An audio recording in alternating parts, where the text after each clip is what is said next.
Have you ever noticed that clear-cut issues are easy to answer with a minimum of words? It ought to tell us something, therefore, that because Paul spends fully 3 chapters in 1 Corinthians on the burning question of eating meat sacrificed to idols, it just might be a less clear-cut issue than most. Indeed, following all the twists and turns of Paul's logic can leave us with a case of whiplash, no more sure of what he really means than we were when we started. Hello, I'm Stuart Baskin, pastor of First Presbyterian Church of Tyler, Texas, and this is your daily devotional from Monday, April 6th, 2026. Today we return to our walk through 1 Corinthians, since last week we walked with Jesus through Holy Week. So today, at last, we wrap up Paul's tortuous journey through a question that evidently caused a great deal of conflict among the Corinthian Christians. If you're looking for a final fixed answer to this knotty question, you may come away a little disappointed, even confused. For Paul seems to say in the end, on the one hand, don't eat meat sacrificed to idols unless you injure the weaker among you and actually offend God. But on the other hand, feel free to eat it as long as you give thanks to God. Of course, it's not that simple, but that's sure how it reads at first.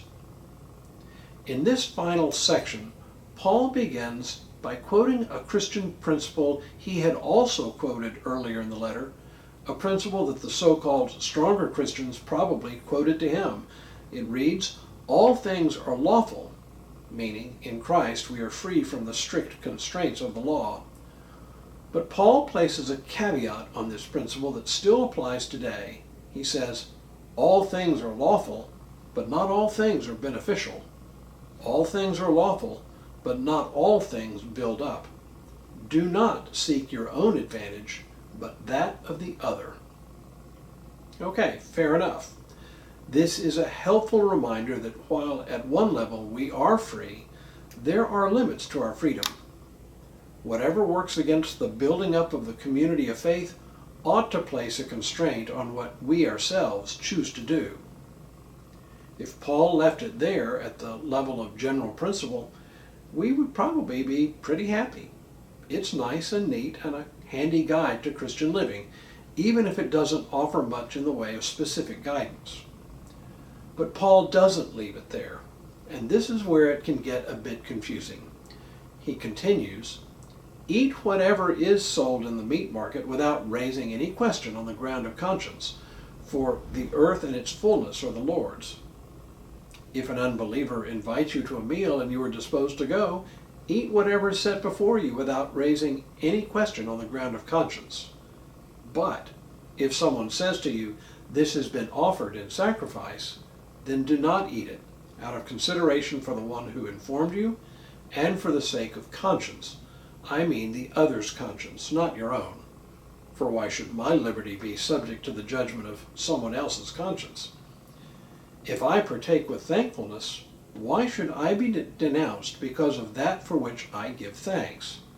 So, whether you eat or drink, whatever you do everything for the glory of God.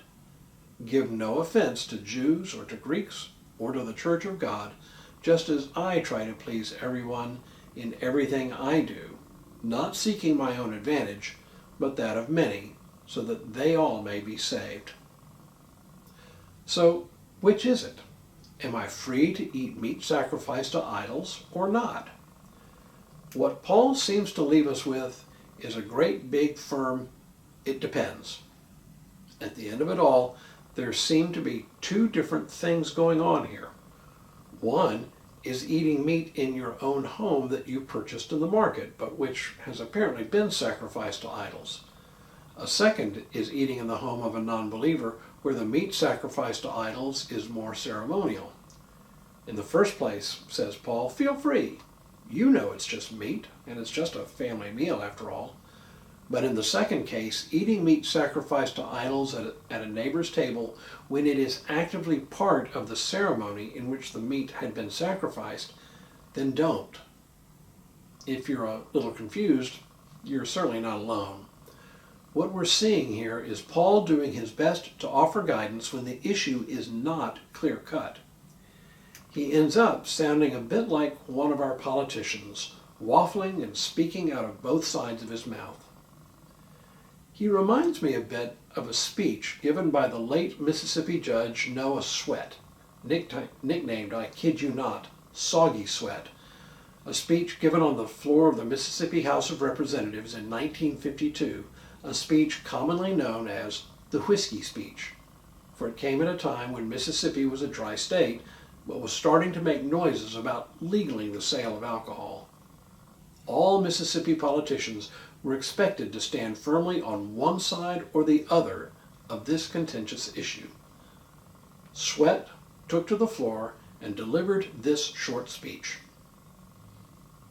If when you say whiskey, you mean the devil's brew, the poison scourge, the bloody monster that defiles innocence, destroys reason, destroys the home, creates misery and poverty, yea, literally takes the bread from the mouths of little children, if you mean the evil drink that topples the Christian man and woman from the pinnacle of righteous, gracious living into the bottomless pit of degradation and despair and shame and helplessness and hopelessness, then certainly I am against it.